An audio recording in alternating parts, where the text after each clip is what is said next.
నమస్కారం అండి. ఈరోజు మీకు ఒక వ్యక్తిని పరిచయం చేయబోతున్నాను. ఇప్పుడు ఈ కెమెరాకి నేను బిల్లెట్ల కడుతున్నా, మీరే చూడండి. ఇప్పుడైతే మనం ఒక ట్రేడ్ ఇద్దాం, కెమెరా కావాల్సిన డబ్బులు అయితే మన నుంచి సంపాదిద్దాం. ఇప్పుడైతే నేను స్మాల్ మీద క్లిక్ చేసినా, ఇంకా మీరే చూడండి. ఇప్పుడైతే నేను ఎంత ఇస్తున్నాను, నేనైతే ఒక ₹1,00,000 అయితే ఇస్తున్నాను అనమాట. ట్రెండ్ అయితే మాత్రం బాగా నడుస్తుంది. 2 స్మాల్ 1 బిగ్ సిరీస్ అందుకని చెప్పేసి నేను లక్షించిన. ఏంటంటే కూడా నా దాంట్లో అయితే ఎంత చూడండి, 3,76,000 అయితే ఉన్నాయన్నమాట. నేనైతే ఇప్పుడు 1 మినిట్ గో అయితే తీసుకున్నా, ఇంకొక 4 సెకండ్లు మాత్రం ఉంది. చూద్దాం మనం ఎంత సంపాదిస్తాం, ఎంత వస్తుందో. సో ఇక్కడైతే మనకైతే రిజల్ట్ కూడా వచ్చేసింది. వీడియో చూశారు కదా, దీంట్లో అతను ఏం చేస్తున్నాడు అంటే, తను ఒక మైక్ కొనాలి అనుకుని చెప్పేసి ఆ మైక్ కోసం డబ్బుల కోసం ఏం చేశాడు, ఒక బెట్టింగ్ యాప్ లో తను డబ్బులు పెట్టి ఆ బెట్టింగ్ యాప్ ద్వారా వచ్చినటువంటి డబ్బులతో తను మైక్ కొన్నాడు. సో తను ఇండైరెక్ట్ గా ఏం చేస్తాడంటే, ఆ బెట్టింగ్ యాప్ ని తను ప్రమోట్ చేస్తున్నాడు. అతను సోషల్ మీడియా ఇన్ఫ్లుయెన్సర్ అంట.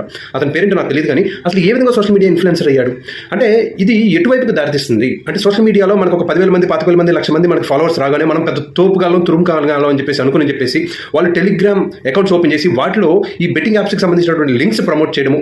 అలానే కొంతమంది కుర్రవాళ్ళని అంటే 15,000 16 17 అంటే కాలేజ్ టైంలో ఉన్నటువంటి పిల్లల్ని అట్రాక్ట్ చేయడము, వాళ్ళ ద్వారా ఈ బెట్టింగ్ యాప్స్లో ఇన్వెస్ట్మెంట్ చేయించడము. వాళ్ళు 1-2 ఆటలు ఆడిన తర్వాత వాళ్ళకి కొన్ని డబ్బులు వస్తున్నాయి, ఆ తర్వాత డబ్బులు పోతున్నాయి. ఆ డబ్బుల్ని అంటే ఇది కేవలం ఇతను ఈ ఒక్క యాపే ప్రమోట్ చేస్తున్నాడని చెప్పి అనుకుంటున్నారేమో, కాదు. దీని లోపల క్రాస్ ప్రమోషన్ జరుగుతుంది.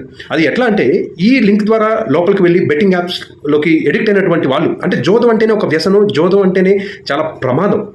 ఇప్పుడు ఎవరైతే ఈ జోదంలో అంటే ఈ బెట్టింగ్ యాప్స్లో ఎవరైతే డబ్బులు పోగొట్టుకున్నారో వాళ్ళకి ఏం కావాలి, అప్పులు తీర్చడానికి డబ్బులు కావాలి. వీళ్ళు ఏం చేస్తారు, అదే గ్రూప్స్లో తక్కువ ఇంట్రెస్ట్కి, మీకు పాన్ కార్డ్ లేకపోయినా, మీకు సిబిల్ స్కోర్ లేకపోయినా మేము అప్పిస్తామని చెప్పేసి కొన్ని యాప్స్ వస్తూ ఉంటాయి, వాటిని ప్రమోట్ చేస్తారు. అంటే ఈ 10,000 తీర్చడానికి వాడు అక్కడి నుంచి 15,000 తీసుకుంటాడు, ఈ 15,000 తీర్చడానికి ఇంకొక చోట నుంచి డబ్బులు తీసుకుంటాడు. వీడు తీసుకున్న 15,000 నెల తిరిగేసరికి 50,000 అవుతుంది. ఇంకొక చోట నుంచి తెచ్చినటువంటి 20,000 2 నెలలు అయ్యేటప్పటికి 70,000 80,000 అవుతుంది. అంటే ఒక స్టూడెంట్ స్థాయిలో ఉన్నటువంటి వాడు ఈ డబ్బులు ఎలా సమకూరుస్తాడు అంటే, వీళ్ళు ఇండైరెక్ట్గా ఏం చేస్తున్నారు అంటే యూత్ని చెడగొడుతున్నారు. ఇటువంటి ఇన్ఫ్లుయెన్సర్స్ని మనం ఖచ్చితంగా ఐడెంటిఫై చేసి వీళ్ళని చీకొట్టాలి. అసలు ఇండియాలో ఎస్పెషల్లీ తెలుగు స్టేట్స్లో ఇన్ఫ్లుయెన్సర్ అనేటువంటి పదాన్ని, సోషల్ మీడియా ఇన్ఫ్లుయెన్సర్ అనేటువంటి పదం చాలా మిస్యూజ్ అవుతుంది.